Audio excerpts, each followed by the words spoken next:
Hello and प्रणाम। मेरा नाम सब्यसाची मित्तल है। डेमोक्रेटिक टूरिस्ट के आज के इस वीडियो में आपका स्वागत करता हूं।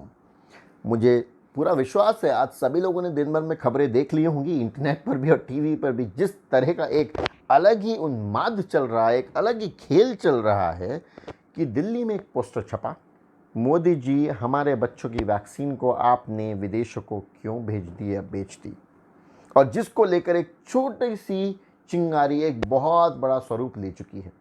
दिल्ली में कहीं वो पोस्टर छपे, आम आदमी पार्टी ने छापे या किसने छापे या किसी के कार्यकर्ता ने छापे और लगा दिए। उसके बेसिस पर दिल्ली पुलिस ने लोगों को गिरफ्तार करना शुरू कर दिया। ऑटो ड्राइवर से लेकर साधारण देश के नागरिकों को गिरफ्तार कर लिया गया। क्या लगता है आपको, क्या यह सवाल पूछना केंद्र सरकार से, प्रधानमंत्री मोदी से गलत है, गैर कानूनी है? क्या इसके लिए आपको मुझे देशवासियों को जेल जाना पड़ेगा?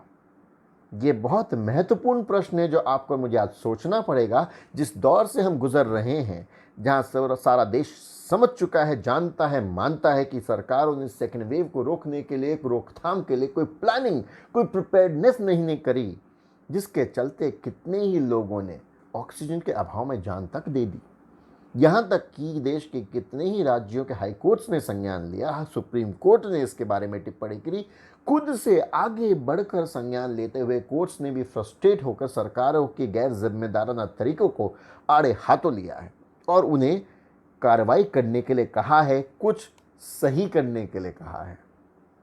क्या लगता है आपको, क्या अब तक हाई कोर्ट्स ने या सुप्रीम कोर्ट ने दिल्ली में हुए इस हादसे के ऊपर, लोगों की गिरफ्तारी के ऊपर कुछ कहना चाहिए था, या आपको अपेक्षित है कि कल जब हम सुबह उठेंगे तो हाई कोर्ट या सुप्रीम कोर्ट संज्ञान लेगी, आपको मुझे बचाने के लिए कोई टिप्पणी, कोई आदेश देगी भारत सरकार को, जिसके अधीन दिल्ली पुलिस है, कि आप गलत कर रहे हैं? अगर कोई प्रश्न पूछता है प्रधानमंत्री मोदी से या देश के किसी भी मंत्री से या फिर किसी भी पब्लिक सर्वेंट से, तो क्या वह प्रश्न पूछना गलत है? और क्या इन शब्दों में कोई बहुत गलत टिप्पणी हो गई है? क्या बहुत अमर्यादित शब्द है? क्या गैर जिम्मेदाराना सवाल है? इतना ही तो पूछा है, हमारे हिस्से की वैक्सीन देश को, विदेशों को क्यों भेज दी, जिसके चलते राहुल गांधी ने भी अरेस्ट मी टू एक डेयर किया है भारत सरकार को, अमित शाह को, नरेंद्र मोदी को, सबको टैग करके। पवन खेड़ा कांग्रेस के बड़े नेता हैं, या फिर देवदत्त पटनायक जैसे लोगों ने भी एक सरकाज़म, एक चुटकी ली है। उसके ऊपर एक बड़ी मुहिम शुरू हो गई है देश भर में। क्या प्रधानमंत्री मोदी से अगर आप कोई सवाल पूछेंगे तो क्या आपको गिरफ्तार कर लिया जाएगा? सोचकर देखिएगा, हमने किस तरह की सरकार, किस तरह के प्रतिनिधि, जनप्रतिनिधि या देश की चौकीदारी करने वाले, खुद को सबसे बड़े चौकीदार घोषित करने वाले लोगों को चुन लिया है। और क्या ये वह लोग हैं जो अंतर्राष्ट्रीय स्तर पर भारत की एक जो स्टेटस है उसको मेंटेन करने का डंका पीटते आए हैं? तो क्या इससे विदेशों में भारत के लोकतंत्र को लेकर एक जो उनकी उम्मीद है, जो उनकी आस्था है, जो उनकी रेस्पेक्ट है, जो उनकी सोच है, वो और दृढ़ होगी या उसे ठेस पहुंचेगी?